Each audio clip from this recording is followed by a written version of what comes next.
Good morning. It is now 9:30, and we're here for the Finance Committee meeting of Tuesday, March 20th. And let's begin with introductions. To my far left, Brittany Norris for the administration.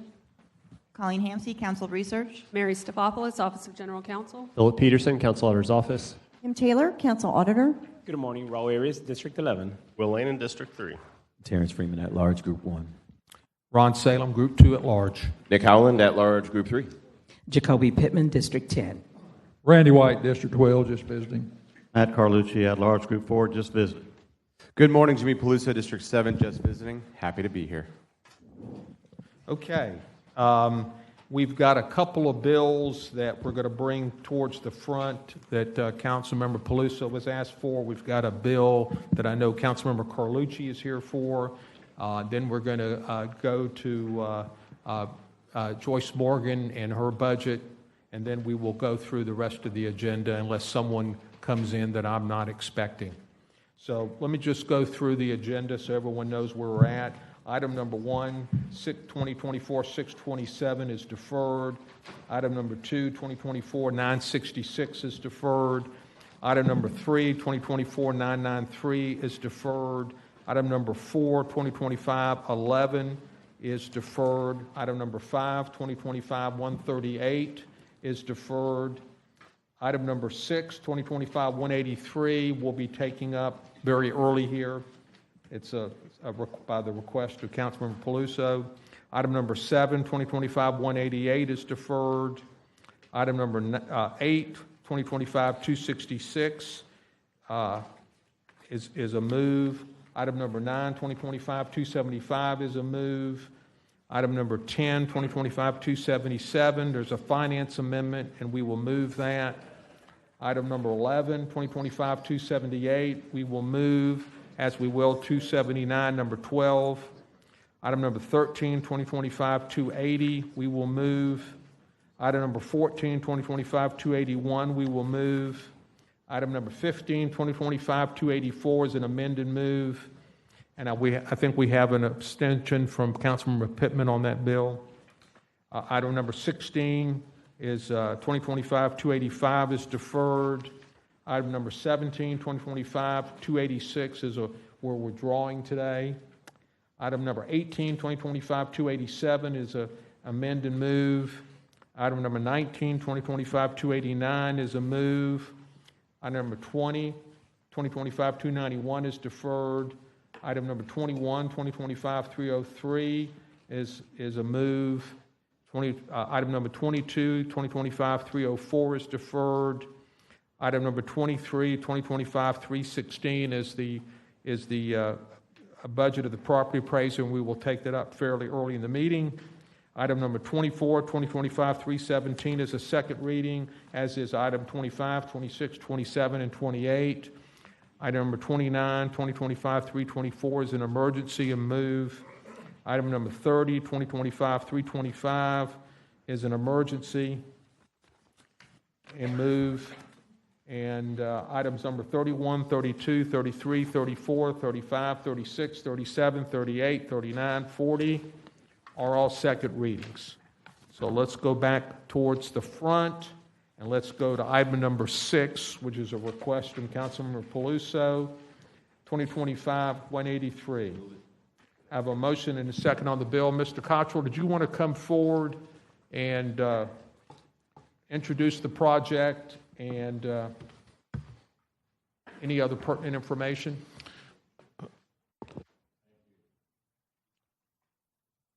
Do you have a handout for this? I do have a handout.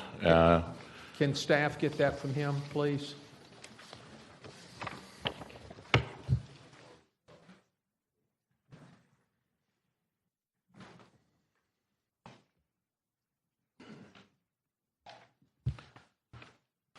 Good morning, Alan Cottrell, 4994 Empire Avenue, Jacksonville, Florida.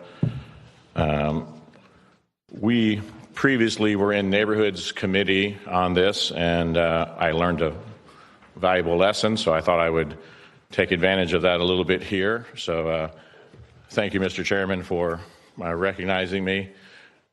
We are a general contractor in this particular market. We are involved in a lot of projects that some of you may not be familiar with, but I thought it would be helpful just to very quickly say who we are and what we do.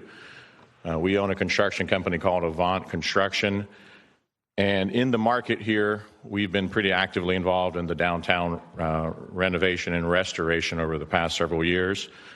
For those of you who remember, the Seminole Club was restored and renovated to Sweet Pete's. We did that project several years ago.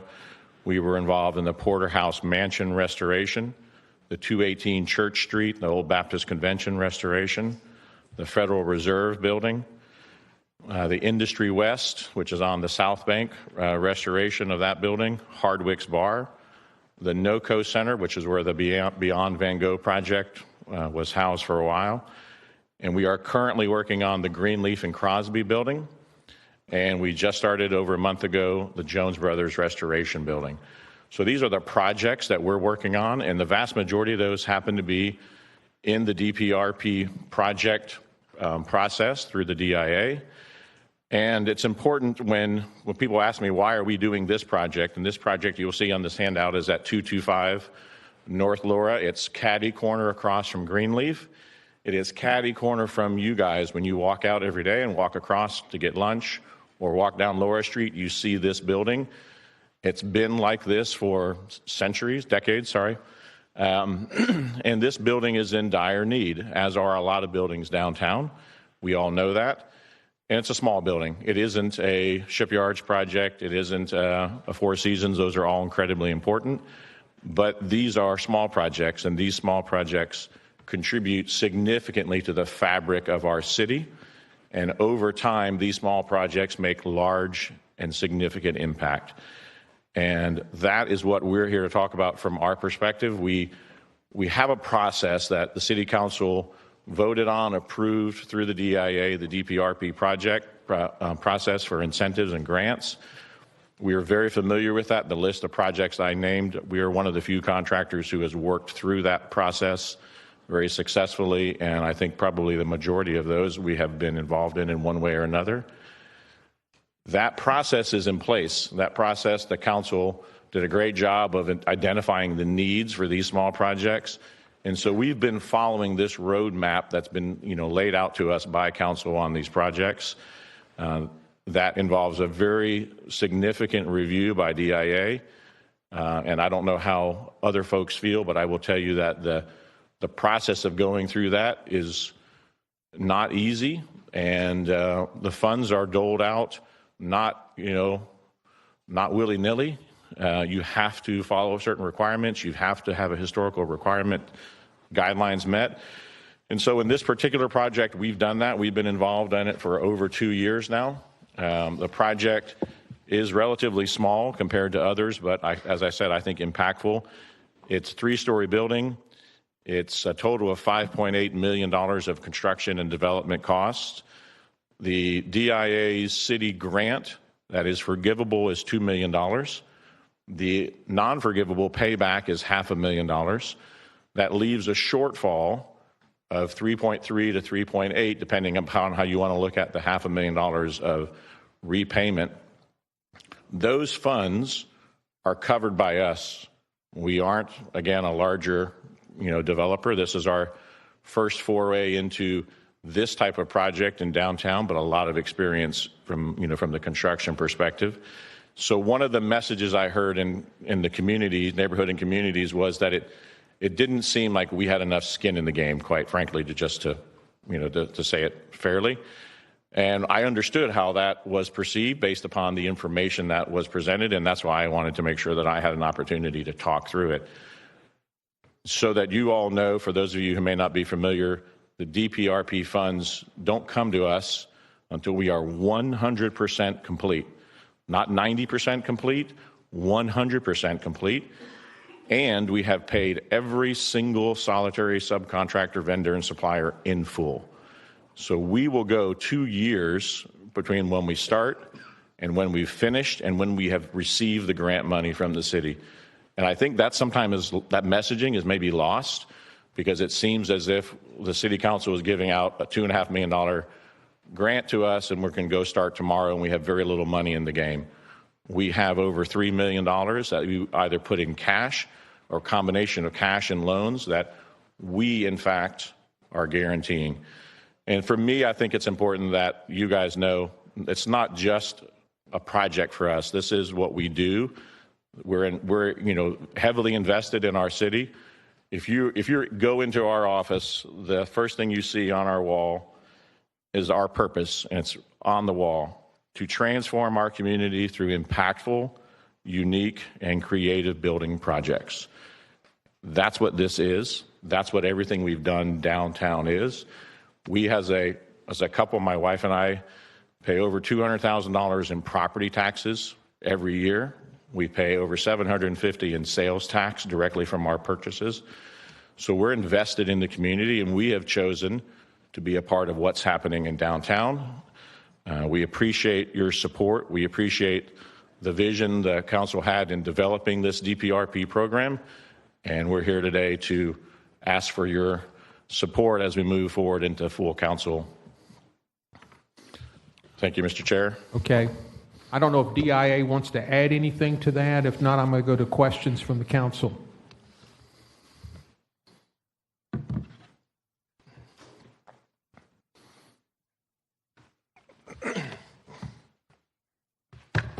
Thank you, Mr. Chair. Steve Kelly, Downtown Investment Authority. I appreciate the opportunity to address this matter with you as well, in the sense that normally when I stand before you, I talk a lot about the financial structure and the financial commitments and how the math works on all of these developments. I just want to add to that, and I'm happy to address any of those questions as well. I just want to add to what Mr. Cottrell was speaking to, that as the DIA, we have heard loud and clear from the community as well as the council about the need for focus on a defined core in our downtown. And so we've been very deliberately looking at the Laura and Hogan Street corridors for additional focus on development activities, and that's where this property is located. It's immediately on Laura Street, adjacent to the James Weldon Johnson Park. It's right out the front door of City Hall. And to the extent that we collectively want to see improvement within this defined core, within the downtown area, this is the type of project that would check that box. And so we're, if this same project was somewhere off in a corner, somewhere that really didn't contribute to that same impact in the downtown corridor of Laura and Hogan, it might receive a different focus and response. But this is a critical property to the historic stock within our downtown and within that corridor. So I just want to make sure that consideration is well understood in your consideration of what's before you today. And again, I'm happy to address any questions. I've got several in the queue. I'm going to go to committee members first. Councilmember Lanin. Thank you, Chair. First of all, to the committee, I want everyone, I will be a no on this, but I want everyone to look at the DIA tracker sheet first. We already have $70 million next year that we're going to have to plan and budget around. And I've said it before, next year our budget in terms of priorities, if you look at magnitude, it's pretty much going to be JSO, JFRD, downtown cash incentives. And then Public Works, our third largest department, is actually going to be lower than what our cash incentive budget line is. And then this specific project, like everyone else up here, funded yes or no? No, which means we either budget specifically for it or it falls out of our general fund, which cash incentives has been a big reason why I've gone from $416 million to ending the year, I think, roughly $340-ish million this year, just during the past 2 years. And finally, if you look at the ROI, this would be tied for the lowest ROI project that is on this list. So for that and all the other reasons, just looking at where we are with what we know we have above in front of us the next couple of years, I will not be supporting this. Thank you, sir. Let me go to Councilmember Howland. Thank you, Mr. Chair. I have a lot of the same sentiments that Councilman Lanin has, although I've been pretty clear that if there's a project that I think that is a good project, we can find the money for it, but it has to come at the expense of something else. So I like this project. I like downtown historical rehabilitation projects, and I understand they're going to have a lower ROI, of course. This one is 2.5 million, 2 million unforgivable, $500,000 we do recovers, if I have that right. But we've run out of money. So one thing, Mr. Kelly, during the UF discussion, we had a special meeting on UF. I asked Ms. Boyer to prepare a list of, at least within DIA, of projects, a priority list of all your projects. Because I think in the end of the day, government budgeting is about priorities. So we shouldn't kick out a good project without first looking to see if we can cut somewhere from another to support that project.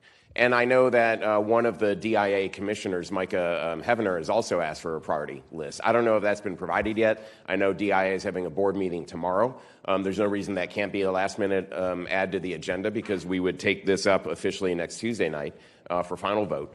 So I would like to see that priority list. I'll support this today. It doesn't mean I'll support it next Tuesday night, but I'd like to see that priority list, because if we're going to put $2 million of city cash into this project, I'd like to see $2 million come out of somewhere else. And it doesn't necessarily have to come out of a DIA project. It could come out of other projects, like, we don't necessarily need to be spending $190 million in riverfront parks, or a similar amount in Emerald Trail. If there's money that we can shave off there, sacrifice a spur of the trail or some additional element that's not needed in order to support a project like this, then we do that. But I would like to see that priority list from DIA of all the projects that they have. Thank you. Councilmember Arias. Thank you, Chair. Obviously, we all think on the same notion here. But my question to you, is, Mr. Kelly, is why are these general fund dollars and not TIF dollars? Through the chair to Councilman Arias, thank you for the question. And so, as has been pointed out on a few cases, so that is the structure of the program. The program was originally approved by City Council in the redevelopment of historic properties in our downtown to be funded through general fund dollars. So we're following the program guidelines as they were outlined. I will tell you, somewhat in line with Councilman Holland's request as well, that we are looking for ways that we might be able to use TIF dollars. I mean, to the same point, taking away TIF dollars for this type of activity takes away from something else that subjectively is equally important, or some people might view as more important, whether it's two-way streets or park funding or other development activities, the retail enhancement programs, whatever it might be. So those dollars are all budgeted and allocated. But to your point, I mean, we're all in this together. We all have the same desires and outcomes in mind. And so it is a prioritization to Councilman Howland's perspective on this. Some of that is a subjective response as to what is the highest priority, but we're working in that direction. And I think that in coming months, you will see us trying to use more TIF dollars to the detriment of some of those projects for the benefit of projects such as this. Sure. Through the chair, I have a couple more questions, but still on the first question, can we use TIF dollars for this project? Is there a way possible that we can allocate some of those? Just like Mr. Howland said, trying to find dollars from other sources. I mean, you guys have how much in TIF right now currently? And if so, question number one is, how much do you have in the TIF? And secondly, can we use some of the TIF dollars for this project? Thank you for the question again. So I'll have to work with my finance partners within the office to get that information to you. I'm sorry I don't have it with me here today, but I'd be happy to follow up with you and provide you with a more direct answer on that. Okay.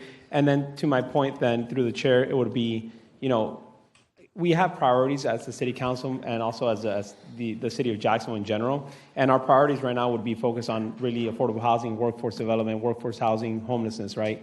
So anytime that anybody comes to us for dollars, it has to meet one of the requirements that we're looking for. So what is this project for exactly?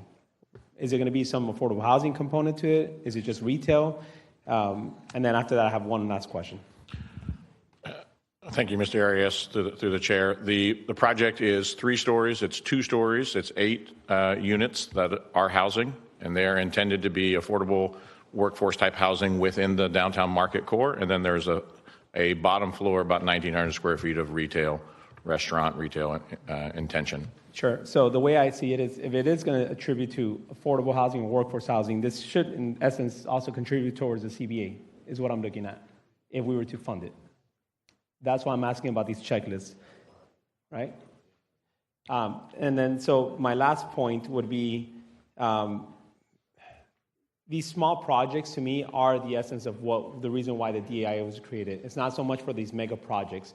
If we had 10 of these smaller projects, $25 million, you will see a thriving downtown. The urban core synergy, a lot of people just going there to shop, to live, right? Instead of just investing $20 million in one project. I'd rather see 10 of these $2 million projects. So I would definitely support this for the reasons I stated, but also I would love to see if somehow we could use some of the TIF dollars. And if they're not TIF dollars, if they go through the general fund, then I would definitely advocate to putting this towards the CBA. Thank you. Do we need any, I know the auditors and the general counsel's office were going to include items in the bill itself that was going towards the CBA. It doesn't sound like that occurred with this bill. Do we need to amend it to make sure it's included before I go to the next speaker? To the chair, this particular project I don't believe would qualify under the categories of funding under the CBA: workforce development, affordable housing, and there's economic development, so we would have to revisit that to see. I don't know that this one qualifies. Can we do that before Tuesday, assuming it passes? Okay. Let me go to Councilmember Pittman. Through the chair, I have a few questions. And first of all, I want to say thank you, because a lot of times we do pay attention to larger projects. I agree with a lot of the things that you all said. And when we're developing projects downtown, we need to make sure that we're diversified in what we're doing. My first question is, are there any clawbacks if you don't finish your project on time? Through the chair to Councilwoman Pittman. So first, if they don't finish the project either on time or otherwise, that they don't get funded. So the completion of the project and inspection of that project and its adherence to the historical standards that we understand will be put into the building as it was underwritten, that's a requirement for the payout to be made. It's an arduous process, and Mr. John Crescenbenny in our office leads that process. And those of you who know Mr. Crescenbenny have an appreciation for his level of detail. So it won't get paid out until that time. There is a 5-year clawback related to operation of the property and disposition of the property or decapitalization, or if they were to re-leverage the property in some way during the first 5 years, to take equity out as an example, then there is a process in the redevelopment agreement to recapture the city's funds in such an instance. Okay. And then my second question is, I think most of you all know I'm a big proponent of JSEPs, whether it's a small or large project. Mr. Cartel, have you been working with the JSEP department to see if there's an opportunity? Yeah, through the chair, Ms. Pittman, yes, ma'am, we have. And in fact, I'll go one step further. The folks in my office actually conducted a training about a year ago for some of the people in JSEP about how we were doing it, because we are incredibly robust. When we start this project, we will have probably 400 invitations that go out to every single entity on that project. And in all of our projects, there is full JSEP invitations, and where possible, as many JSEP participations, including us going above and beyond to pay weekly or buy materials to help folks as they're building a business. Okay. I really support the JSEP department and program, and whatever you can do over and beyond, I would appreciate it. Thank you. Thank you. Will do. Okay, I'm going to go to Ms. Stefopoulos, because she's just popped in. Yes, thank you to the chair. So I just pulled up the supplemental CBA to confirm whether this project would be eligible. So under the countywide strategic focus, the types of projects that are eligible are workforce development, affordable housing, workforce housing, and homelessness initiatives. So it does not include economic development for the countywide strategic focus. That's only in the east side strategic focus. So in this case, this project would not qualify. The question is, does it not qualify because of workforce housing? I don't know that this project entails workforce housing, and that would have to be clarified. Philip's looking at it. He's not aware of any workforce housing included in this development. Can we, between now and Tuesday, get that clarified? They may be able to answer that question readily. I don't know. Through the chair, without knowing the specifics of what the defined definition for the CBA workforce housing, I would be unable to answer that right now, but happy to make sure that we answer that question. But between now and Tuesday, if we yes, can. Mr. Salem, I'm sorry, Dr. Salem, I apologize. The definition of workforce housing under the supplemental CBA is that it shall mean housing that is not affordable housing, but is housing on which the occupant is paying no more than 30% of the amount that is equal to 120% of the local area median income for housing costs, including utilities. What I'd like to do is between now and Tuesday, let's work through that. We're on our first bill for the day. I'm going to start putting 2 minutes for everyone to speak, and I'm going to Councilmember Freeman, please. Thank you. Hopefully I'll stay under 2 minutes. This is my first time speaking. I started this with a no, just because, and I wrote, feels like it's Groundhog Day. The conversations that we're having are the same conversations that many of us had during the budget session when we talked about we're investing a lot of dollars on the front end, knowing that we're going to have ask coming to us later.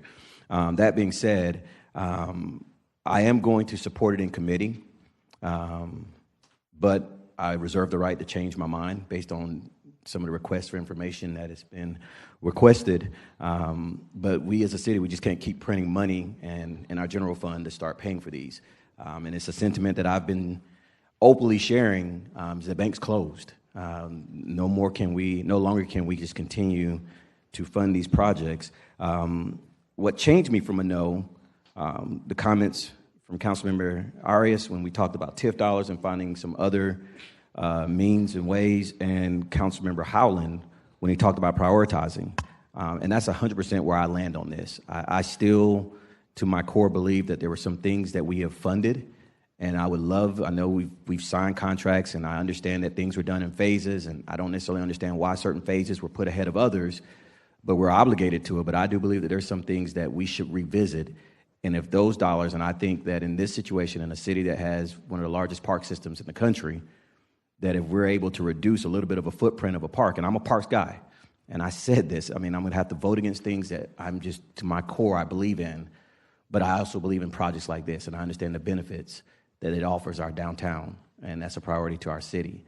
And I think it's going to be a give-take, and I hope that we get to a place as we move forward as a council that we are giving and we are taking. Right now, it just seems to be a lot of asking and taking.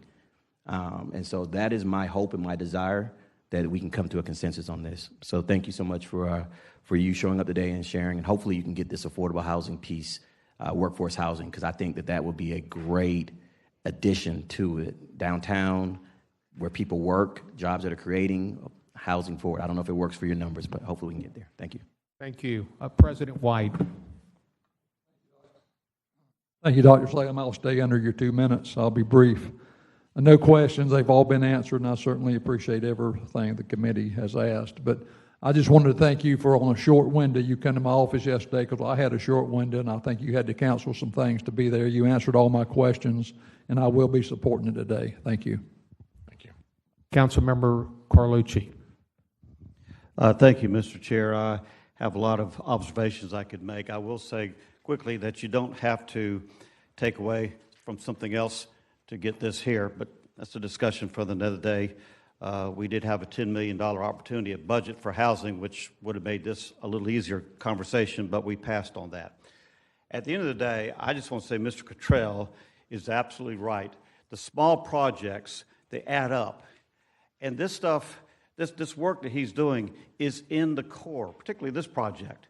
We talk about needing preservation in the core all the time. And as I travel from city to city, particularly the older ones, most of the time in the Northeast, the blend of the historic buildings with the new buildings just makes for a wonderful atmosphere and a wonderful environment to visit. We will definitely gain on the investment that we put here. Also, I'm familiar with Mr. Cottrell's work. It is superb. I mean, right down to the detail. His work is absolutely superb. Now, I have so much respect for all the council members up here. Councilman Lehman, I have great respect for him, and just throwing this out there, somebody in leadership ought to make them his or her finance committee chair. If he was mine, I might ask him to loosen up his shoestrings a bit, but he is a talent, and I appreciate everything I hear from him as well as everybody else up here. I just want to see that, look, our city is on the move, and I got 2 years left. Some of y'all got 2 years left, but you got a great future out there somewhere.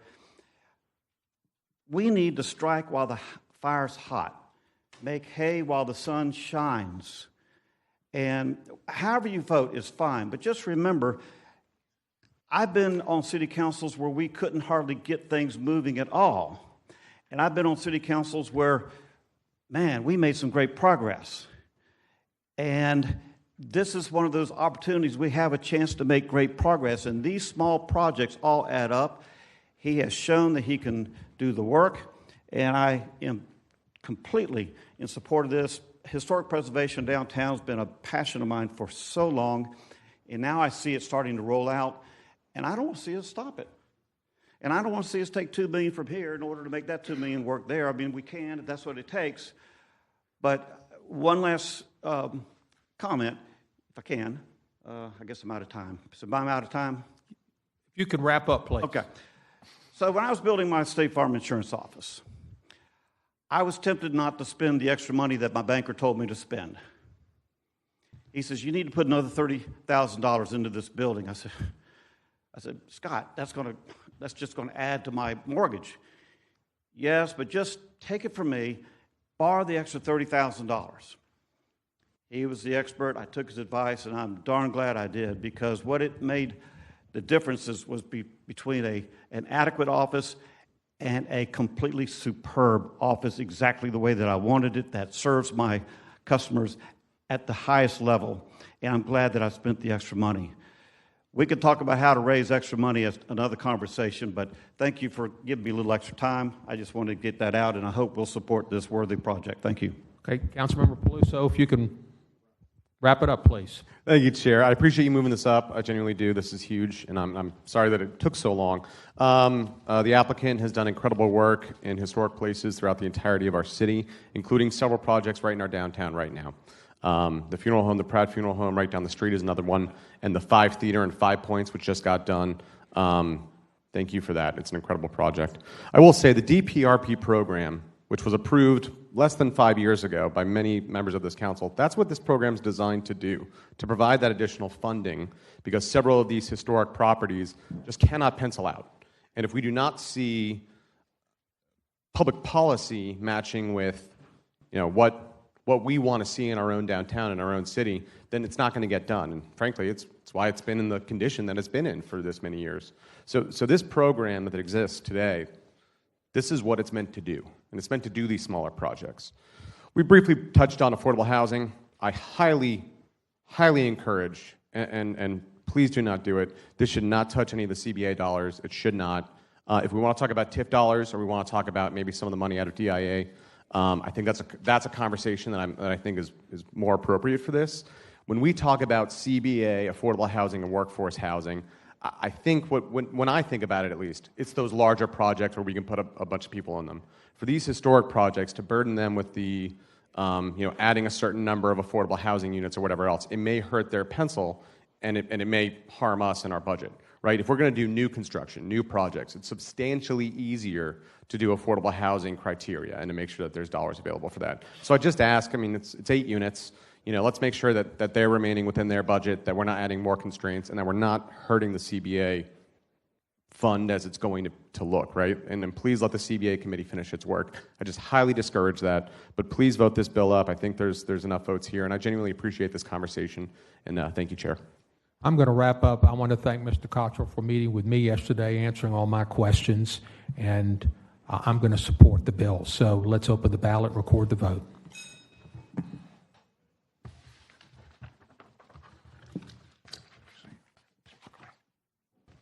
Six yeas, 1 nay.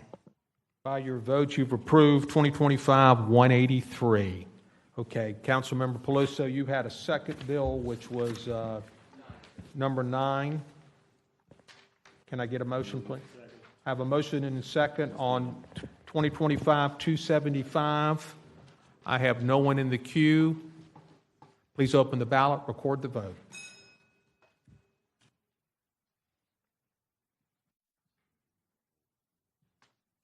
Seven yeas, 0 nays. By your vote, you've approved 2025-275. Okay, now I'm going to Councilmember Carlucci, which is item number 8, 2025-266. I have a motion and a second on the bill. Councilmember Carlucci, did you want to say anything? Only if I need to respond to any questions, but other than that, you're welcome.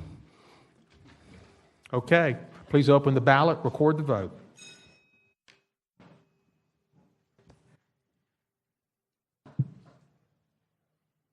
Four yeas, 3 nays. By your vote, you've approved 2025-266. Okay. We have Councilmember Johnson here, which is bill number...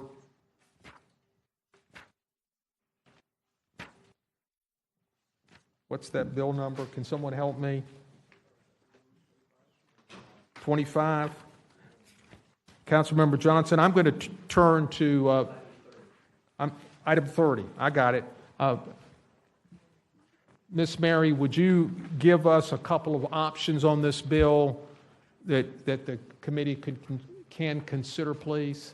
Absolutely. It's through the chair to the committee. So during the discussion in the Neighborhoods Committee yesterday, Ms. Moyer came up to the podium and confirmed that there might be some movement of available funds in the Neighborhoods Department budget, but the determination on whether those funds could be applied towards this particular appropriation for the NUSA conference was somewhat dependent on the council's action on another piece of legislation that will be heard today pertaining to pulling the collective bargaining contingency funds and making those available to the non-public safety departments and agencies for use towards personnel costs. So there were a few different ways that this committee could take action on this bill. Because it's running the same track as that contingency appropriation for the collective bargaining.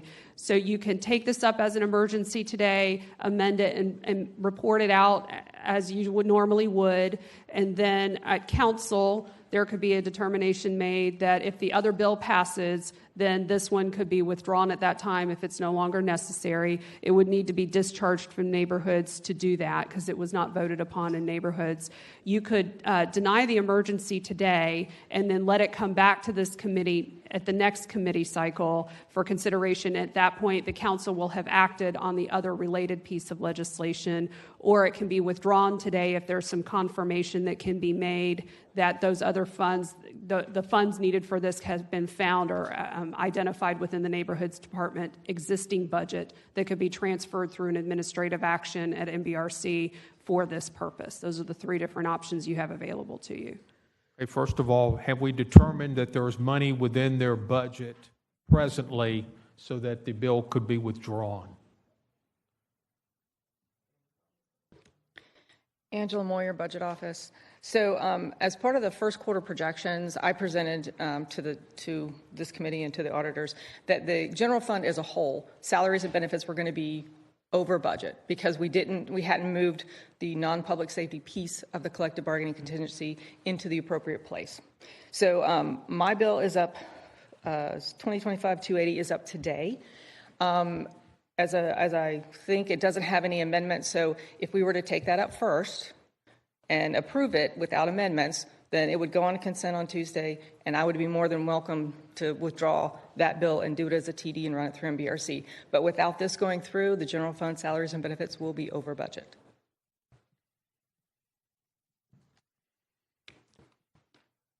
Well, if we pass it here, the bill you're referring to still got to pass at the council level, correct? It would be on consent, but yes, it would have to go through council, yes.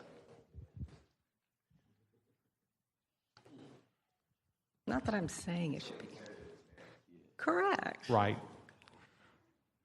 How would the... I personally would rather it come out of the budget, and assuming that the collective bargaining bill is going to pass at the council level. Mr. Laney. Thank you, Chair. I guess my question is to Ms. Moyer. Through Chair, Ms. Moyer, I feel like we're overcomplicating this. So Councilmember Johnson's looking for $100,000. Neighborhoods was projected to be $1 million under for the year, not year to date. And so I'm sure that $1 million is not just compensation, right? There has to be $100,000 within that you could just do a budget transfer for and use that for what Councilmember Johnson is seeking. So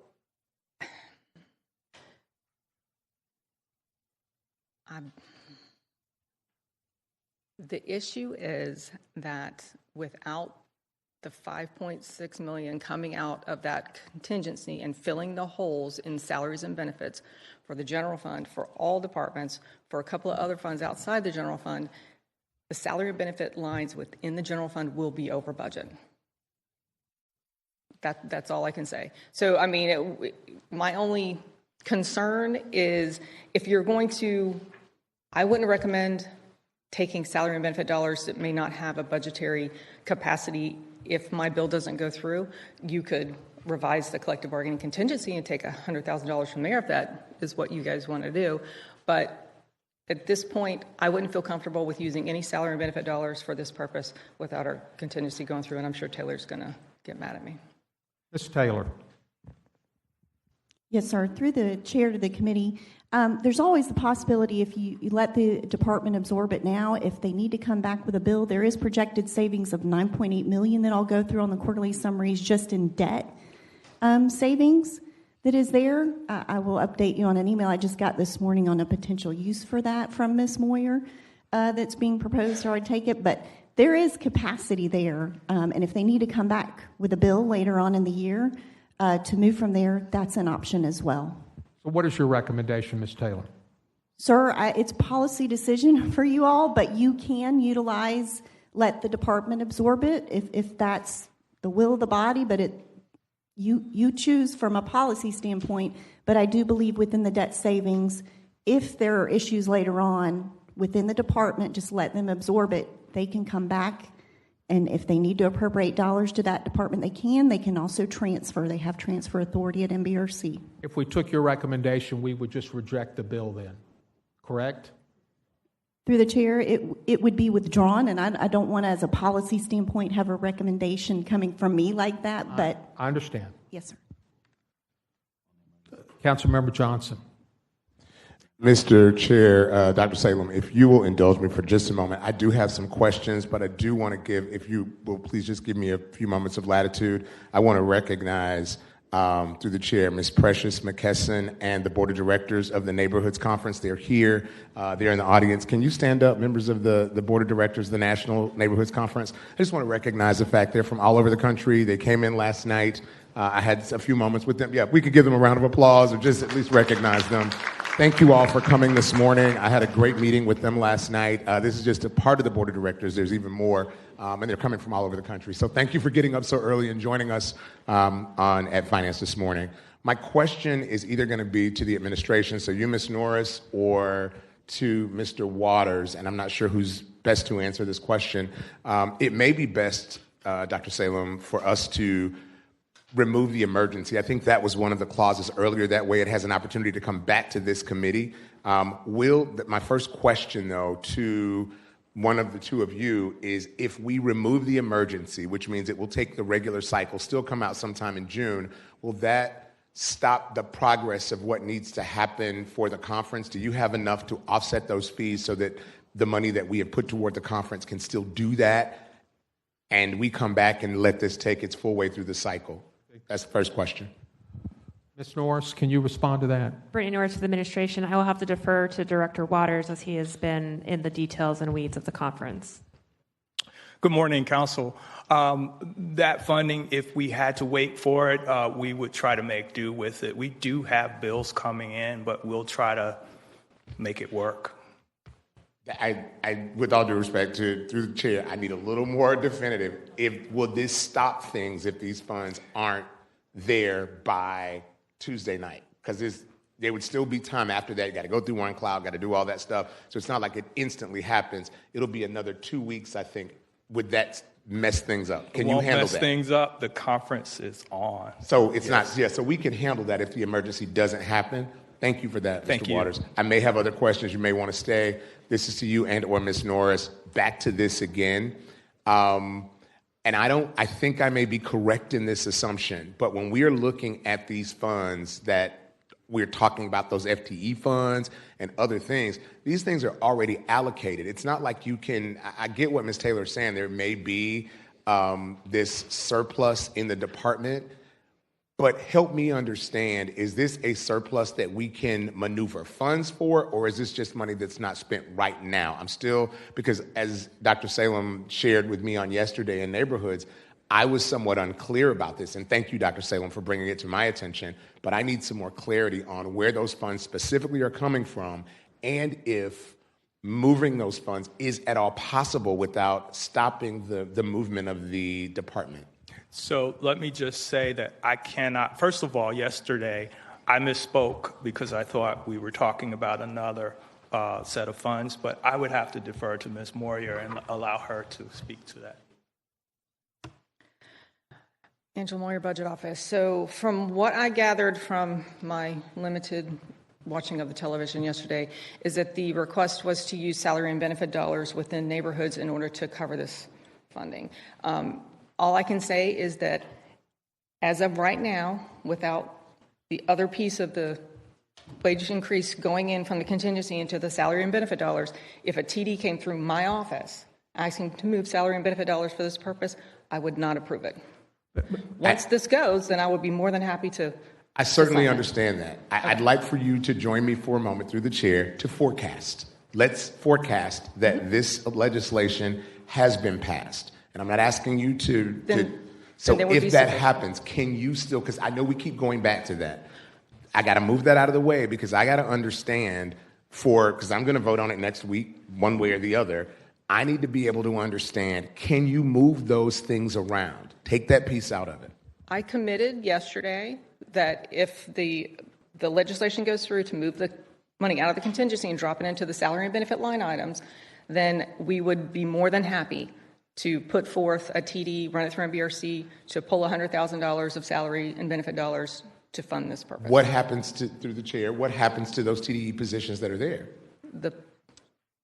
So if you're taking the dollars, if you're putting those dollars over here for salary and benefits, and we already know, based on the fact that we're in this huge behemoth of a city, and we know that we're under head count based on what the conversations I've had with the auditors team, based on things that I've done and research that I've continually done, we don't have enough people to do the things that need to be done, even in the neighborhoods department. So the question then becomes, if you remove those funds from that FTE headcount for those people, how does that then affect the movement of the department? So for those of you that don't normally listen to the Finance Committee budget hearings, so the city budgets based on authorized positions. We understand that there's going to be attrition. People are going to come and go. And so what we do is we project for an attrition rate benefit dollar figure. We call it the non-departmental salary and benefit lapse. So we look at how many vacancies, how long it takes to fill them, and we plug in a negative expense line item, a contra expense, to offset the salary and benefit dollars budget so that we're not over budgeting based on positions we know are not going to have people in them. So as part of the first quarter projections, with the funding sitting in that contingency, if we projected salaries and benefits for actual live bodies, we would not be able to cover our salary and benefit lapse. which is why we would be over budget $4.7 million. Certain line items may have positive variances, but until we cover that negative attrition estimate, salary and benefit lapse, we technically don't have enough money to cover our personnel costs. I totally understand, and I thank you for that. Mr. Chair, if you don't mind, I recommend, just my recommendation to you and what I would be accepting to as a bill sponsor is if we removed the emergency from this, that way it has an opportunity to come back through the normal cycle and we can debate it and we can get that other bill out of the way because it keeps coming up and honestly, it's like the princess and the pea, it's the pea in the bed and we're trying to sleep on this rock and it's not working. So that's my recommendation. Thank you. If we just defer the bill, the emergency would come off of it. To the chair, so if you defer the bill, what would happen is on the next agenda, we would mark it as part of the amendment to remove the emergency language from the bill. So you can do it that way, or you can vote down the emergency if you wanted to be more formal, but either way would have the same effect. Let's just defer it. I'm going to defer it, period. Okay? Sure. Councilmember Howland. Thank you, Mr. Chair. This is for Dr. Johnson. We're arguing where the money's coming from and all sorts of machinations about government finance here, but I'm wondering about the project itself and hoping you can make the case. It's great that you have all the folks here. This sounds like a wonderful conference, but I'm wondering, have we given money to conferences like this in the past? There's one next week that I'm going to go to. It's at the Hyatt, the Florida Law Enforcement and Tactical Operations Conference. Why aren't we supporting one like that? And then lastly, the way this is going, if it's deferred, we're going to have this approved like 5-6 weeks after the conference happens. So we're basically just reimbursing them to make sure their profit and loss statement looks better based on, for the conference. I don't understand. Can you make the case, please? Mr. Chairman, thank you so much. And through Dr. Salem, this is why this is important. And I'm glad I'm here to speak to it. It's not that we're sponsoring the conference, and you weren't in your neighborhoods yesterday when I explained it, but what the specifics are is there are each of the host cities that take on the hosting and welcoming of the conference have certain production responsibilities. We're not reimbursing the conference. We're paying the bills that we're creating. Case in point, if the Prime Osborne Convention Center, where they'll be having most of the workshops, which I'll be doing one later this week, if those workshops are there, even though we own the Prime Osborne Convention Center as the city of Jacksonville, there's still going to be hard costs, i.e. human resources costs, that go into making sure that the security is there, those kind of things. We may be able to waive the fees of the actual rental costs, but not those union-related worker and human resource-related costs. So some of those things are the tangible benefits that we have to pay if we're bringing this here. Now, there was an economic impact statement, which I shared, and I'll be more than willing to share again when we come back to this, but this is bringing more than $1 million of impact. I think it's $1.8 million, if I'm not mistaken, over the course of the conference. Okay, he's shaking his head. Yeah, $1.8 million. That is the economic impact to the city of Jacksonville based on this conference. So we're not reimbursing them anything. We're just paying the bills that we are coming into as production help. And I would be more than happy. I like to see, as Mr. Waters got an award 2 weeks ago or so from Visit Jacksonville for bringing this 3,000 plus person conference to our city. If there's another conference that comes and another council member says, hey, this is something we should get behind because of the economic impact to our city, I would be the first to co-sponsor it. So I think for me, when I saw the Neighborhoods Conference was coming, I go to my CPAC meetings regularly. I thought it'd be a great opportunity for not only CPACs, but neighborhood organizations that are trying to form to be able to go. So my question then, I went to the Neighborhoods Department. They didn't come to me, I went to them. How can we get our communities in Jacksonville at this conference? And when I looked at it and saw the cost of the conference, I sat down with Kim and Phil and Wanyoni and looked at they had a surplus in their budget that they had, she's always moving and shaking, technology, and they found some good stuff. We put $100,000 toward this conference. That way all community organizations could go, and still came up with another $100,000 to put in contingency because of the fact that we were 26%. Mary, I think you took us down, forgive me through the chair, 26% less for our strategic initiatives. So there were some people that needed things in their community that they had to decrease. I was trying to look at balancing both of those and finding those funds. Mr. Chair, does that answer your question? I'd like to move on, but I've got Councilmember Pittman in the queue and then Councilmember Arias. If you could keep your comments brief so we can move on.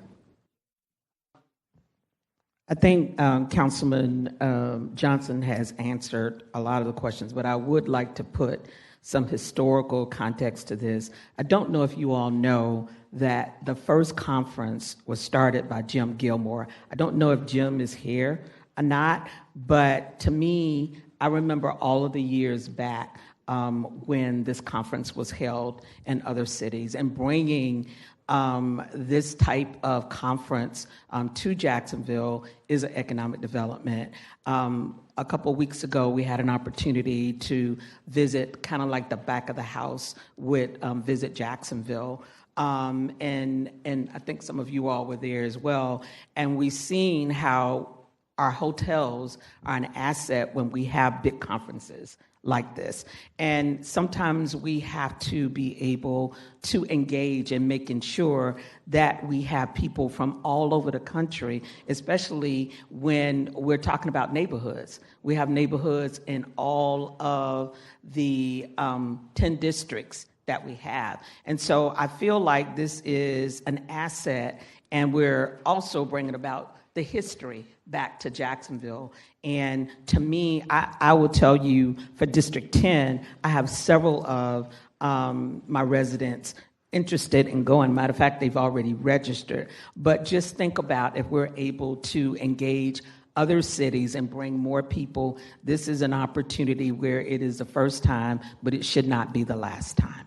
Thank you. Thank you. Councilmember Arias, and then we're moving on. Thank you, Chair. I'll make this very quick. Mr. Johnson, through the chair to Mr. Johnson, this is not your League of Cities conference that you were alluding to at some point, right? This is something totally different. Correct. Through the chair. Correct, Councilmember. So just so I could have some foresight, are you going to request some dollars for the League of Cities to also come here to do their conference in Jacksonville? No. Okay. The League of Cities, through the chair, the League of Cities, and I'm not going to put the budget out there, it's obviously public record, they're well equipped to come and take care of this. This is something, this Neighborhoods Conference is a different kind of organization. As you know, with the League, because you serve as my mirror on the Association of Counties, kind of like that, there's a dues-paying portion of each of those municipalities that are members. So they have funds beyond funds. Sure. But this organization is more of a community grassroots organization, and I think that's why they needed this help so that our groups here can come. That conference, when the League of Cities comes, is going to be only other council members and county commissioners or city council members and city commissioners from different cities around the state. Okay, I just didn't want to open up a Pandora's box to have every conference now ask us for dollars, you know. And then my last question to you would be, and I guess for anybody from the neighborhoods department, but this will be free to the public to attend, I'm assuming? They would have, through the chair, they would have to, as I said it in neighborhoods, but let me repeat it again, and I'm going to make sure we sent it out. The neighborhoods department has done a really good job of sending it to all the CPACs and the currently registered community organizations and those in the process of being formed. But all they have to do is go on and register. So to answer your question, yes, they can. They just need to register. Thank you so much. Thank you. Okay, so we've got a plan for that. If you, committee members, we're going to take up item number 23, 2025-316. Have a motion on the emergency. Motion and second on the emergency. Miss Morgan, would you like to? Good morning. I know there's a good reason for the emergency if you tell us. We've already moved it. Yes. Good morning, council members. Thank you so much for this. I will actually let Ms. Taylor take the lead. Okay. Thank Ms. you. Taylor? Through the chair to the committee, the reason for the emergency is their budget has to be submitted to the Department of Revenue by June 1st, and this allows council to weigh into their budget prior to that. So that's the reason for the emergency. Okay. I do want to mention, please, we do have an amendment on this, and so the schedules you have in front of you reflect the amended. I don't know if you want to move the amendment yet or wait until after I go through the budget briefly. But it's just to correct some of the footnotes, and then also they are unfunding a position to help cover some software costs that I'll cover. So if you would like to hold off until or move it now. Let's move the emergency first. All those in favor of the emergency, please indicate by saying aye. All those opposed, please say nay. Emergency passes. I have a motion and second on the amendment. Ms. Taylor? Yes, sir. Through the chair to the committee, the amendment just corrects a footnote, and it also unfunds a position for around $65,000 to fund some software costs that they will need. So an offset there from the filed version that we just need to get corrected. And you have those corrected schedules in front of you, and I'll be happy after the amendment covering that. I'll be happy to go through their budget. Okay. All those in favor of the amendment, please indicate by saying aye. All those opposed, please say nay. Amendment passes. Okay. Ms. Taylor, would you like to go through it? Yes, sir. Through the chair to the committee, just very briefly, you have 3 pages in front of you that reflect the amended changes. You'll note on the first page, their budget is only changing a little over $90,000. The general fund subsidy will actually be going down $30,000. I do want to note that you'll see several asterisks there. All of those types of items, internal service cost, all of the benefit types cost will need to be finalized. So these are the initial numbers. You will see this in the first week of budget hearings as a final, but this allows them to submit it. If you turn to pages 2 and 3, I'll just briefly walk through these items in their budget on the main changes. You'll see at the top for salaries, they are going down $263,000. You may recall in 24-25, they did get an enhancement of $1.8 million. So utilizing a large portion of that to increase those salaries so that they could be competitive and retain personnel. But they are unfunding a vacant chief position within commercial area. And then also, as I mentioned, the $65,000 for a tangible personal property personnel. They are keeping the employee cap, but just unfunding those dollars to help offset the cost of software you'll see in footnote 3. In footnote 2, you'll see some increases of about $70,000 in some of their existing contracts for their various items noted there. Footnote 3 is the software for hosting for the land records and also tangible personal property divisions. Slight decrease of a little under $4,000 for travel and training that they are making. You'll see in footnote 5 a slight increase of $20,000 just for across-the-board increases in their software maintenance agreements. And then decrease footnote 6 of a little over $23,000. They got more competitive pricing on some of their printing and binding costs. So again, overall, that little bit of increase, a little over $90,000 in their budget compared to the 24-25 current budget. And then some of these items will change when you see the final budget. Okay, I have no one in the queue. Ms. Morgan, do you want to add anything? Sure. Thank you so much. Joyce Morgan, Duval County Property Appraiser, 231 East Forsyth Street. And thank you all so much. And as Ms. Taylor said, we're really in a great position. So we want to, again, thank this council and this finance committee for your work last year. Just to update you on where we are, in the commercial department where we were really lacking when I came to you last year, we do have 3 new qualified commercial appraisers. That's a big deal for us because that meant we didn't have to move someone up from residential and then train them to become a commercial appraiser. We were able to go out to the marketplace and find these commercial appraisers. So that's a very big deal to us. A reduction in travel and training by department. For now, we've taken advantage of more online classes. I will say we're also taking advantage of what the city has to offer us with Ladders to Leadership as far as training and continuing to do professional development for our managers and for our supervisors. And when we get to number 6, we were able to secure a vendor that was used in previous years to do our mail outs, which actually saved us and the city a significant amount of money. So again, we are being aggressive when it comes to our people, when it comes to our processes, when it comes to using technology to help us grow in the property appraiser's office. So just wanted to say thank you say thank you. And as you can see, there is not much change in our budget, and we are hoping that you will get this done. So on next Tuesday, we'll have it ready, and my CFO will be able to send it off to the Department of Revenue. Thank you. I see no one in the queue. Please open the ballot, record the vote.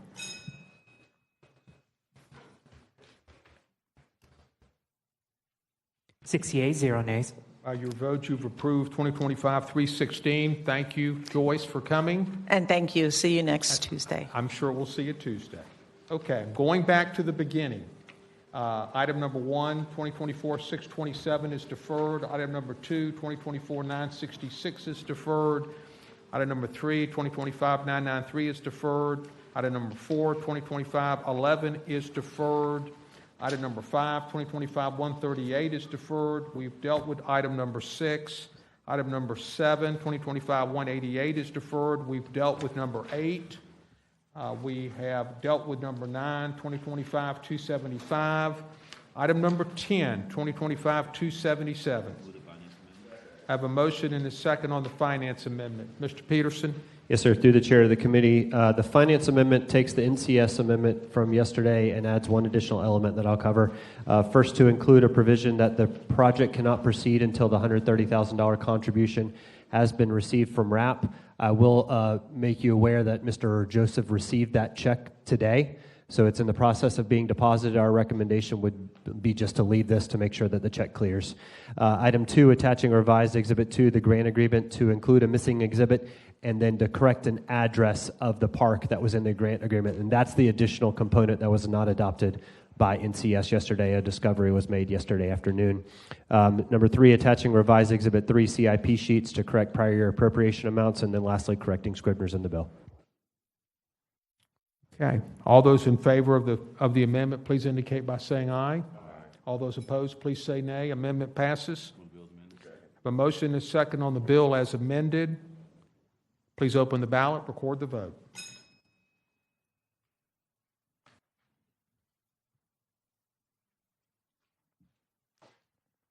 Six yeas, 0 nays. By your vote, you've approved 2025-277. Moving on to item number 11, 2025-278. I'm sorry, I didn't see you on the queue. Mr. Carlucci? Oh, I'm sorry. I was, anyway, in the middle of something, and y'all came up on my bill, and I don't want to stop that. I do want to say, though, that Riverside Avondale Preservation Society delivered their check for their part, and it's deposited today. He said that. Oh, okay. I didn't hear. I was busy doing something else. No problem. Item number 11, 2025-278. Move it. Have a motion and a second on the bill. Have no one in the queue. Please open the ballot, record the vote.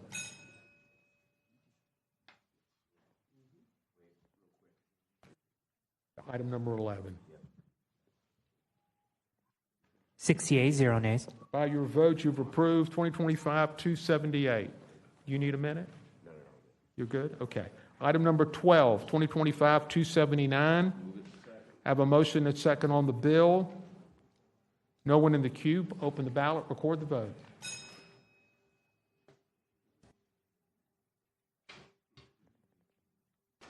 Six yeas, 0 nays. By your vote, you've approved 2025-279. Item number 13, 2025-280.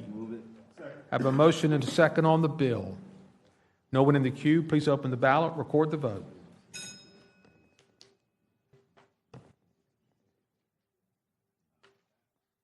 Six yeas, 0 nays. By your vote, you've approved 2025-280. Item number 14, 2025-281. Have a motion and a second on the bill. No one in the queue. Please open the ballot, record the vote.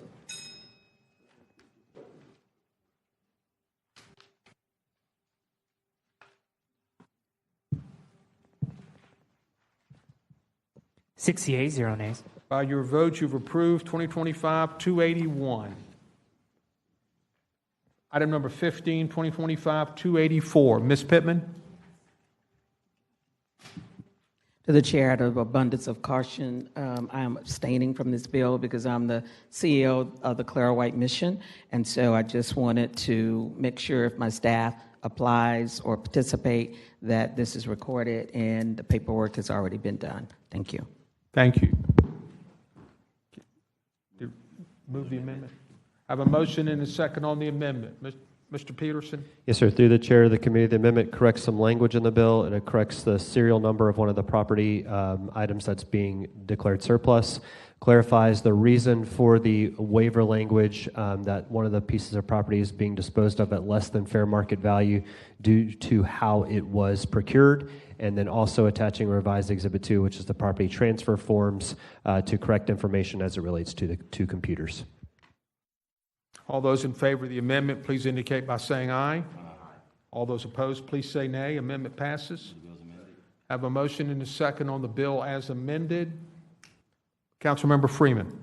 Thank you, Mr. Chair. Through the chair to the Finance Committee, I'm going to support this, but I think that this might present an opportunity for future finance committees to look at. When I asked questions about is this a common thing that happens, and the response was it does, and it just doesn't apply to opioid. It applies to all grants all city grants that go out. And the question was then how do we recapture it, and how do we know? How are we aware? Like, this group was obviously, they're good stewards, and they came to us and they made us aware of it.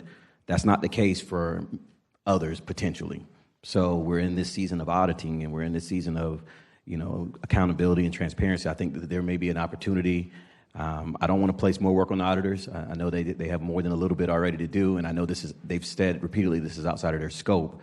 So I don't know who or where the proper resource is for us to try to capture information of the nonprofits that are out there that are receiving grants and are in this type of situation. So I just wanted to put that out there. This is a question that I'll probably keep asking, and hopefully we'll get some answers. No one else in the queue, please open the ballot, record the vote.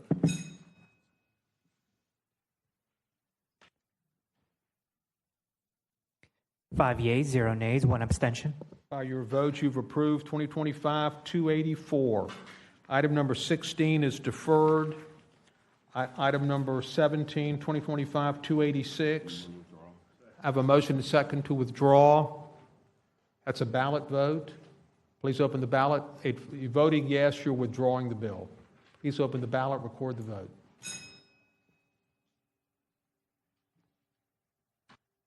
Six yeas, 0 nays. By your vote, you have withdrawn 2025-286. Item number 18, 2025-287. I have a motion and second on the Neighborhoods Amendment. Mr. Peterson.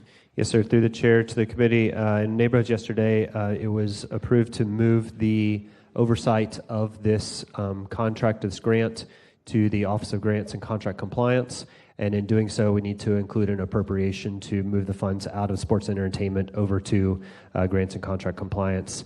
They'll also revise some language. The bill was introduced at 4 quarterly payments. It's now going to be at 4 equal payments, given where we are in this point in the year. And then also revising Exhibit 1, which is the term sheet and budget, to clarify about those payments and then the applicable waivers that are included in the grant. All those in favor of the amendment, please indicate by saying aye. Aye. All those opposed, please say nay. Amendment passes. I have a motion and a second on the bill as amended. Please open the ballot, record the vote. 6 yeas, 0 nays. By your vote, you've approved 2025-287. Item number 19, 2025-289. I have a motion and second on the bill. Open the ballot, record the vote.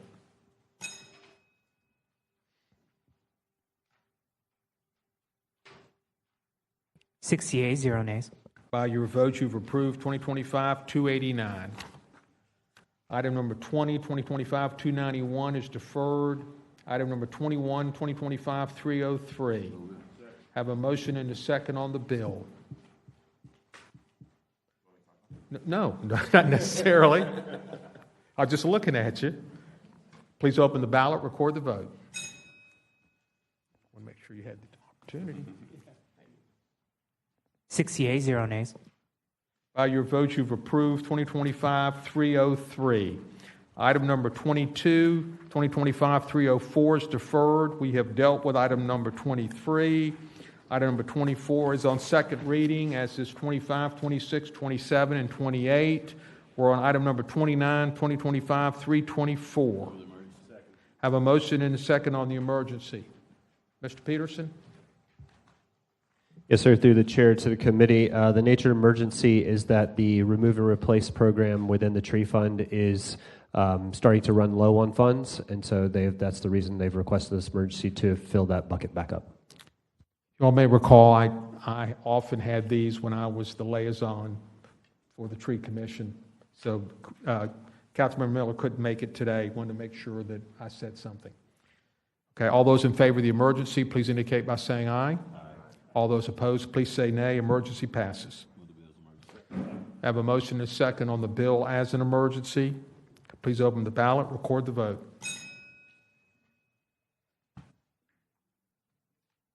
Six yeas, 0 nays.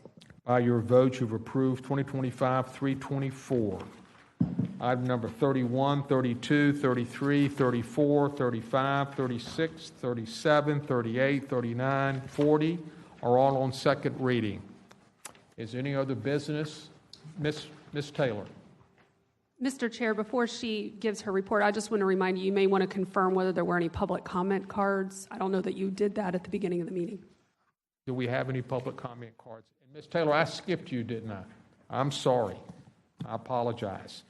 We need the council auditor's report on report 890. Please, Ms. Taylor. Very important report. Yes, sir. Through the chair to the committee, it is a lengthy report once we compile their comments and then our comments. So I'll try to be very brief to summarize. Before getting into the city on the independent authorities, I do want to mention on JEA, they will be coming back to you later part of the year for a budgetary amendment. Their fuel costs have been significantly over budget, is what they're seeing in actuals, and so they project to have some budget variances there that are unfavorable. So you will see them back towards the end of the year with an amendment request. JTA is also projecting to go over their budgetary authority by about $2.3 million. So they will need to amend their budget as well. Unfortunately, we have had for the last couple of years or the last few years where they come after the fact. And so we always reiterate in our report that they should come and get that council authority before exceeding it. So hopefully they will come back before the end of the year. We're also monitoring their revenues. They may come in under about $3 million. That's out of about $186 million budget. But of course, we pass on the half-cent transportation sales tax to them and local option gas tax we share with them. So all of those items we are monitoring and will continue in the next quarter, but just want to mention that. That's everything on the independent authorities. For the city overall, you do have a 4-page document in front of you that has the general fund. I think it's helpful to have some of those numbers in front of you. You'll see in your far right column in the revenue section where you have positives, that's where it's anticipated. The projections are indicating those revenues will come in over budget, and your negative variances are where you'll come in under. I do want to mention, before getting into the revenue specifically, overall on the second page, you'll see that bottom number is what I know you all like to hear about. The projection for this year end is a $22,350,000 positive variance, meaning if you see revenues, $56,000 projected now to come in right around budget. It's within your expenditures that we're seeing projected savings on that. So in the first quarter, it was projected overall to be about $300,000, so about break even. So we've seen that swing of about $22 million. You get a better idea of the projections. In the second quarter, I just want to mention what's causing those main swings. In personnel, it was the anticipated bill that you approved today, Bill 280, on the collective bargaining that has helped for the non-public safety to bring that to a projected positive variance. So that was $6.8 million of a swing from last quarter. You'll see in expenditures the $9.8 million. So overall for debt, $10.3 million for debt management fund payments, and of that, the $9.8 that you'll see below in expenditures. And then for revenues, as I mentioned, last quarter, the first quarter was a $5.7 million shortfall, and so now projecting to come in. So all of those items have swung to help create this $22 million. You'll note the positives under revenues, mainly the ad valorem based on when the final tax roll came in. You'll see utility service tax, communication service tax, and your franchise fees being projected to be up. Biggest negative variable there is still the state shared revenue. There's a half-cent or a county sharing and a municipal sharing revenue. Those are distributions that we get 1/12. And when we saw them at budget time, easy to project, but the state has rolled those back right now. So they have actually reduced our monthly distributions that we get based on them seeing changes at the state level. We hope to still realize those. There may be a true up at the end, but for right now, the projections, we're in agreement with the budget office being conservative that we may not see those revenues come in related to state shared revenues. So that negative variance is incorporated in these projections. You'll see going down to expenditures, you have some savings projected in internal service charges. Also, personnel, again, with that bill going through, you have some savings in professional and contractual services and other operating expenses that are also expected to be realized. If you turn to page 3 of this, it's page 25. It's got a number on it from our report that I pulled. This shows all the departments within the general fund. I do want to mention you'll see some of the negatives. JSO has actually got 6 areas here on this page of departments. You'll see some are negative, investigations and Homeland Security, for example, at 2.9. But overall, JSO is projecting a $7.3 million positive variance. So they should be well within their budget. They do have a number of vacancies right now. They do have their own laps that they have to cover as well within their department. So they are managing all that and expected to be okay overall. The 3 negative areas that are projected are the mayor's office of about $154,000. That's mainly due to that one position that the city council unfunded. So those dollars, that person still being there and paying the salary and benefits costs for that one employee. And then Human Rights Commission and Advisory Boards and Commission, also slight negatives projected there. So that's the city general fund overall. I'll mention very briefly in the solid waste fund, they are projecting to be $3.4 million positive. So that would be a good benefit in reducing the loan there from the general fund. It does not include, you will see a big change if the solid waste fee bill is approved Tuesday night in the projections for this next quarter, because it goes back to, it's an assessment back to January, counts that. So you'll see a change in that fee, and we'll go through that next quarter, but that is not taken into account yet, being that bill is pending.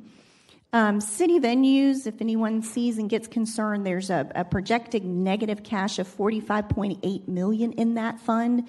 That is due to some debt payments hitting there that should not be. There is a debt fund where we make debt payments related to the venues.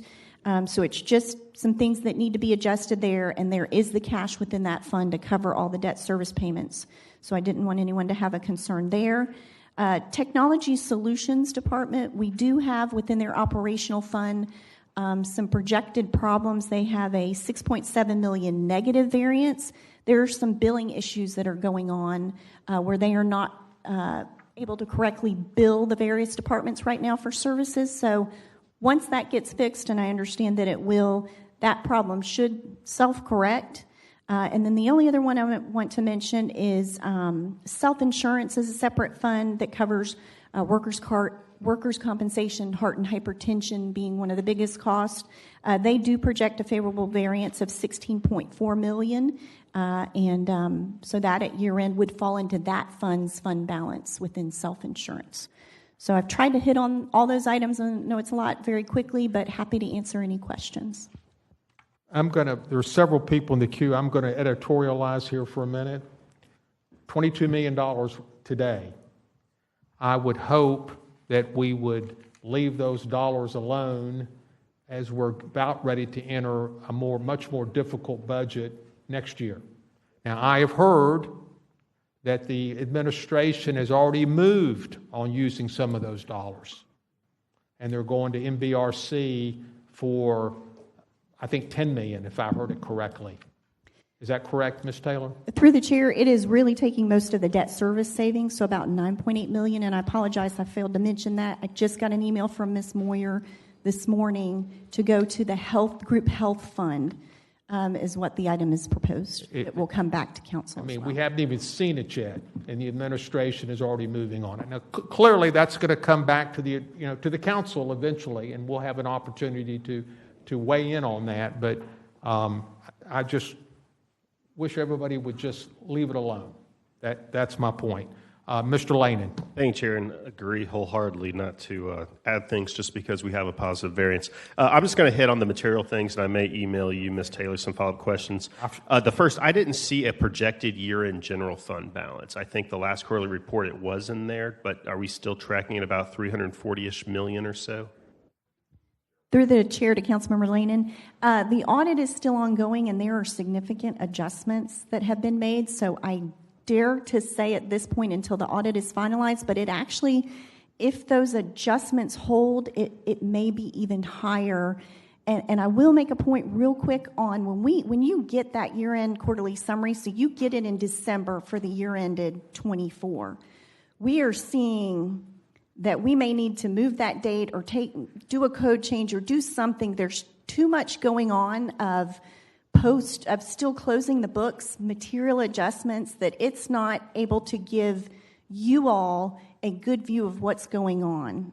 So I do want to mention, I think we will see that number significantly go up based on adjustments, but I pause until we get the audit completed.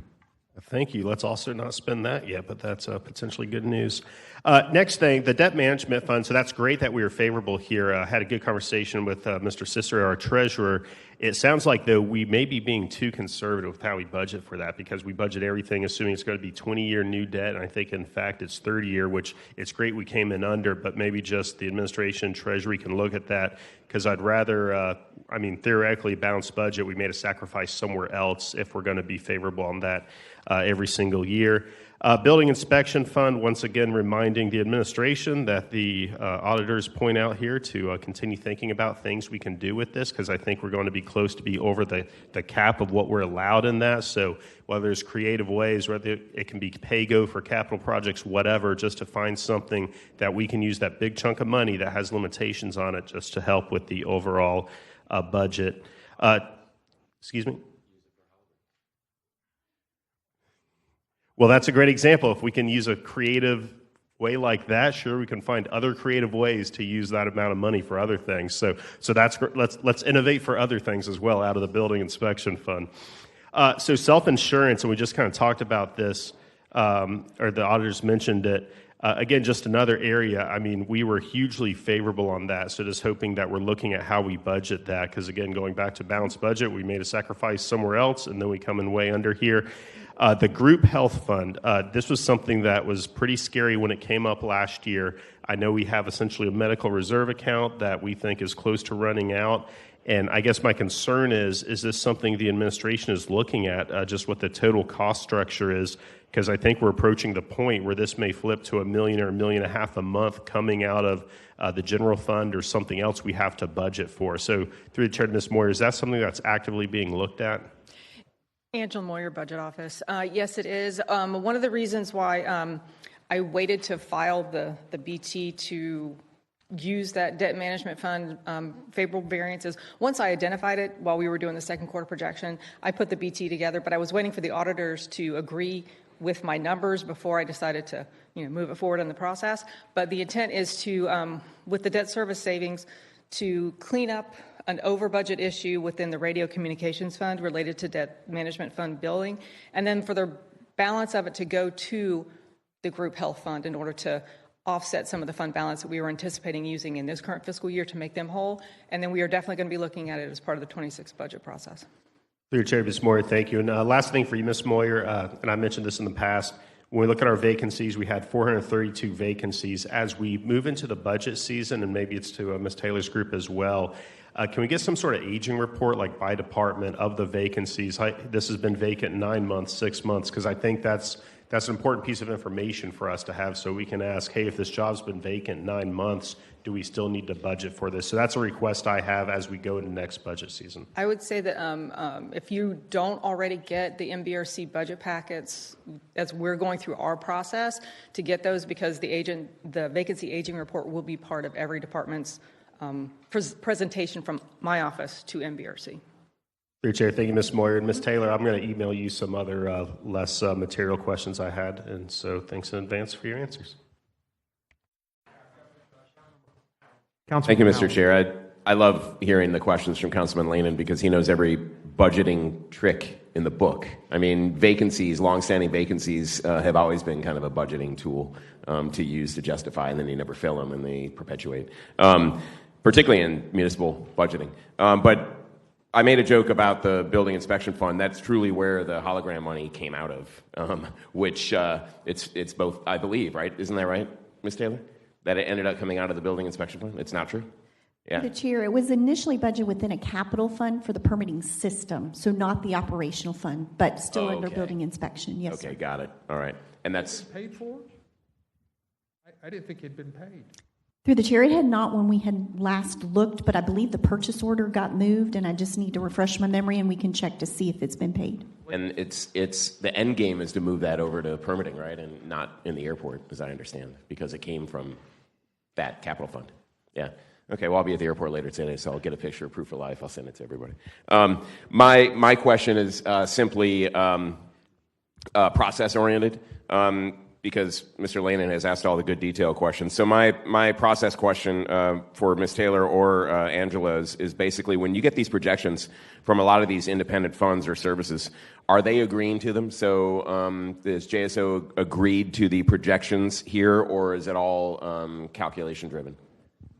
Through the Chair to Councilmember Howland, I'll let Ms. Moyer weigh in, but I know that on JSO, they absolutely weigh in on their projections.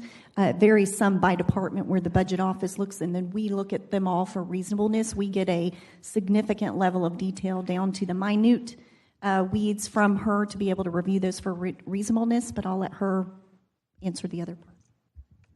Angela Moyer, Budget Office. So JSO does their own projections for most of the expense and revenue accounts. There are certain ones that I do force as a default, such as the defined benefit pension numbers, because those are just a one. So I pull those out of the mix, but then JSO does all their projections. For the second quarter, because we look at these as part of our normal budget review with MBRC, the big departments got to see theirs ahead of time. Okay. In order to check the box on those. Then the other kind of independents, the clerk of courts and the public defenders and supervisor elections, are they also agreeing to these projections before they send them to you?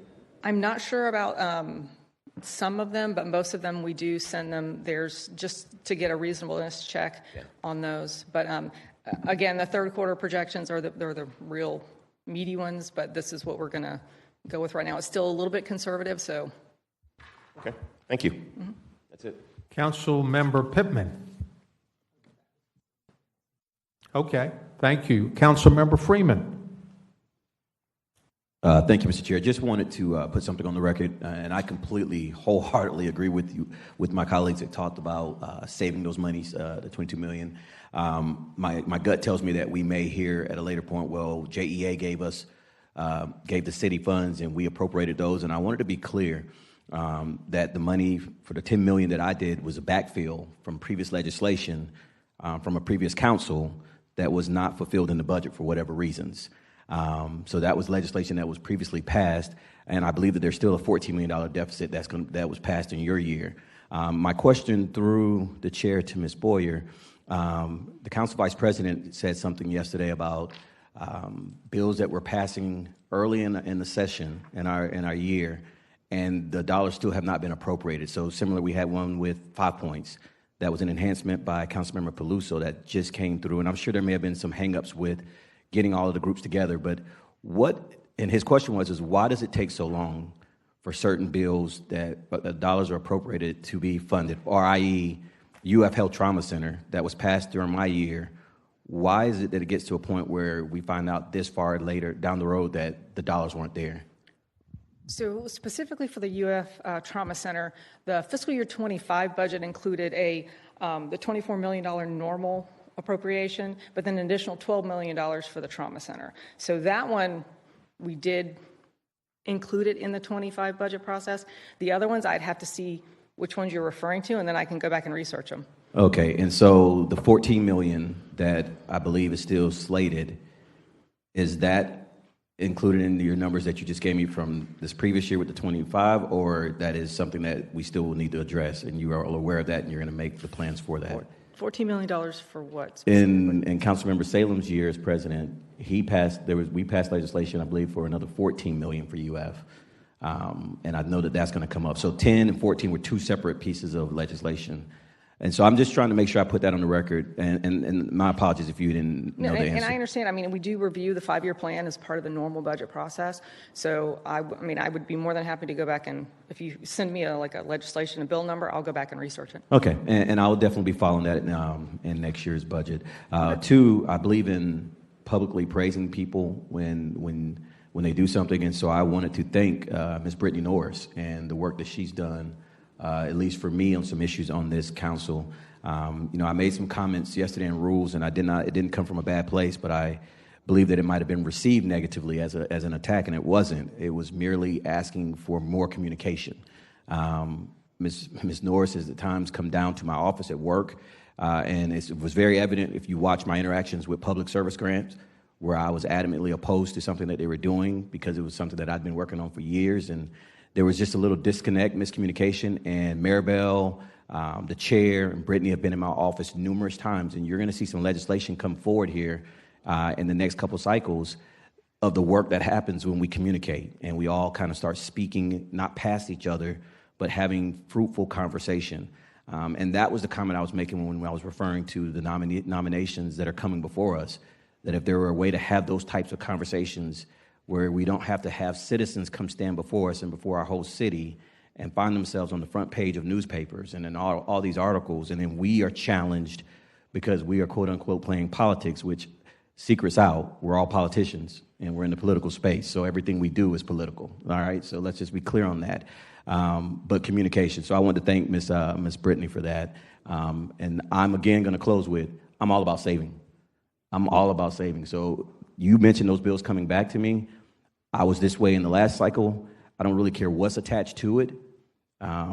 If we're committed to trying to make sure that our city is fiscally responsible and solvent for our kids and our grandkids, then I'm willing to make those tough decisions. So I'm just putting that in the atmosphere now. When they come back with certain projects, if it's coming out of certain funds and these guys up here and girls along with myself, we can't see the return on investment and the benefit, I'm going to be a hard no, even though it's going to probably break my heart to vote against some of these things that I fully support. Thank you. Councilmember Lane in for the second time. Thank you, Finance Chair. This will be real quick. Councilmember Johnson's bill, we never really talked about the funding source, but it was from unused money from a transition committee project.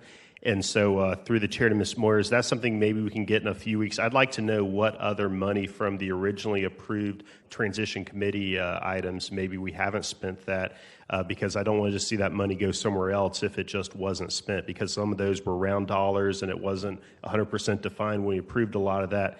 So just an item I'd like to see, hey, how much of those items we approved? I think it was $25 million, $26 million. I just kind of like an update. I think in the legislation, actually, there was something about how we were supposed to get updates on that. But to the best of my knowledge, we haven't really heard about that in a while. So just something I'd like to see of that $26 million. Have we spent 25? Have we spent 10? Like, where are those projects? And because that money can go back into the general fund rather than just spending on something else. Thank you. And a portion of those were ARP funding, so we'll have to delineate between the two funding pieces. Councilmember Peluso. Thank you, Chair. I actually want to speak on two things. The other one is involving the Homelessness Initiatives Commission, of which I'm the liaison. Just wanted to give you a quick update. But I do kind of want to piggyback something that Councilmember Lannon had said a moment ago about kind of the age of certain individuals and where they are in their career. One of the questions that I've been having, because I've heard there's a number of positions that are available in permitting stuff, didn't you? I thought you were trying to say, like, how far were people in their careers and if we were going to see a drop-off. My apologies. Through the council. Go ahead. Through the chair to Councilmember Peluso. No, I talked about vacancy report aging. In other words, has this job been vacant 6 months, 9 months? Nothing about the actual employees, just whether the job was filled and how long if it was vacant, how long it had been vacant. Because, again, private sector, if a job's been open for 9 months, you get challenged on, do I really need that job? But we're going to budget for it unless we take action to remove it. My apologies. Through the chair, thank you, Councilmember Lannon.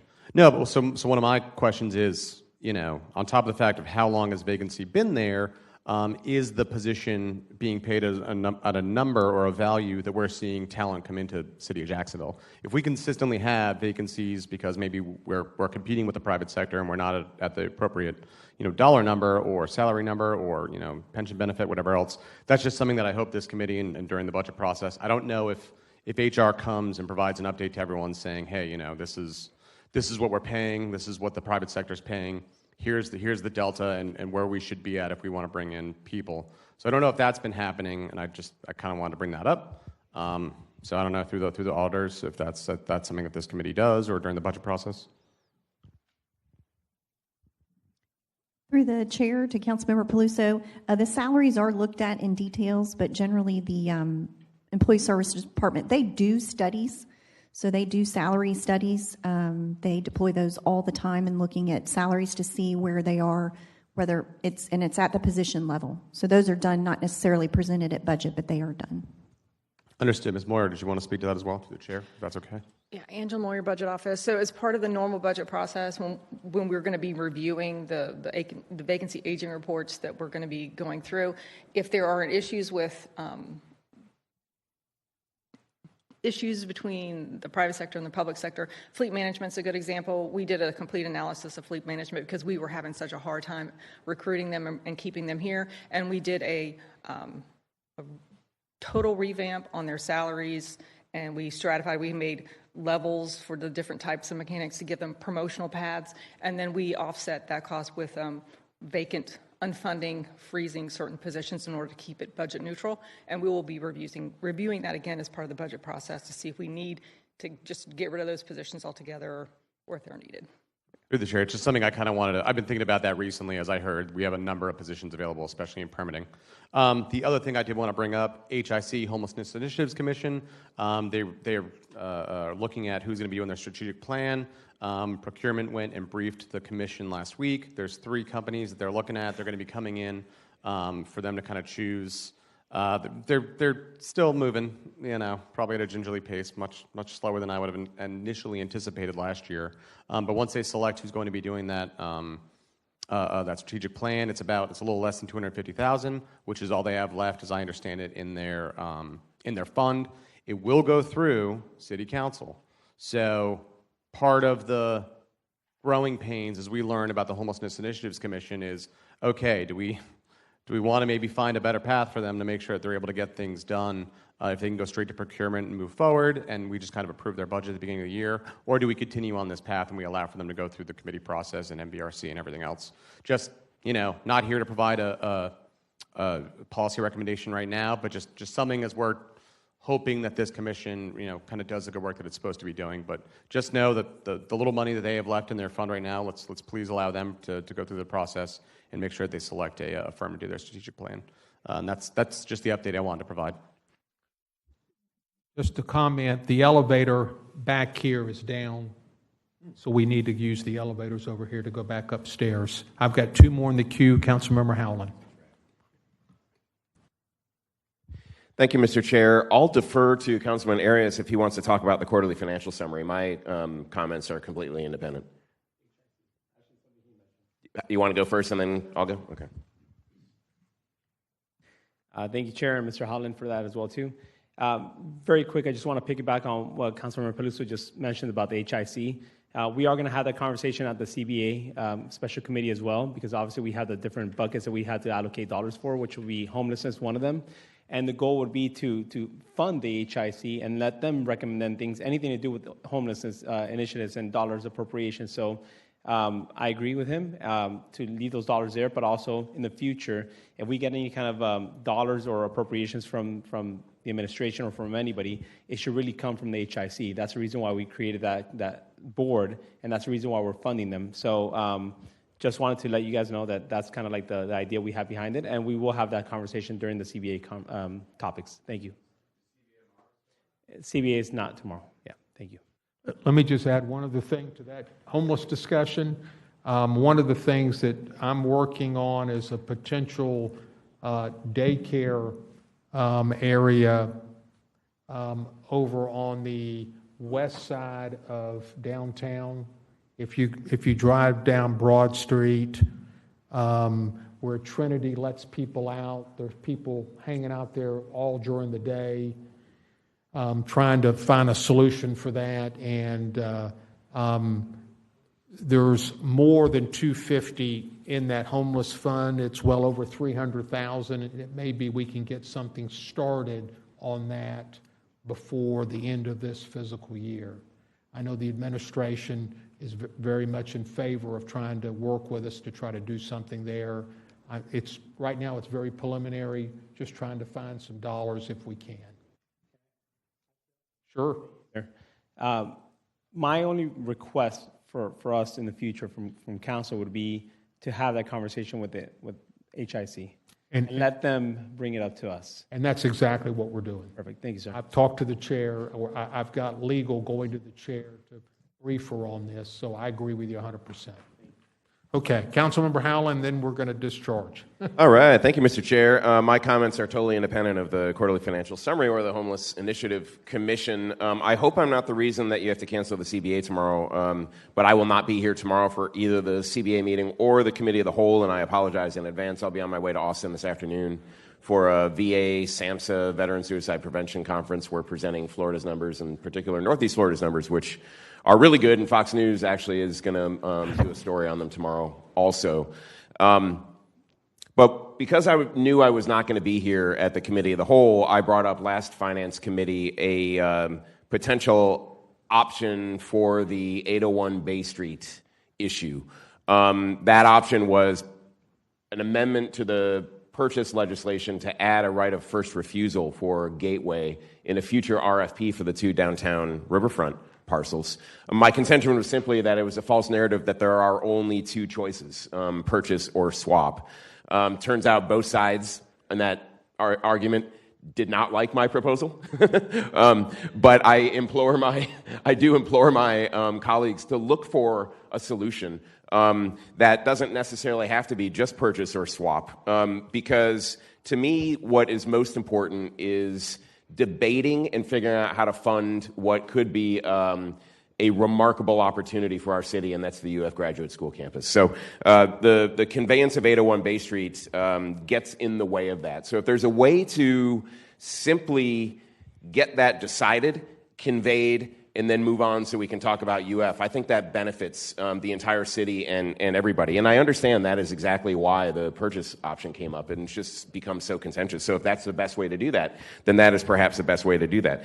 So I just implore or ask my committee members, or colleagues rather, sorry that I won't be there. I hope you look for a way that does indeed accomplish that, conveying the property to UF, not getting bogged down in a redevelopment, the details of a redevelopment agreement now.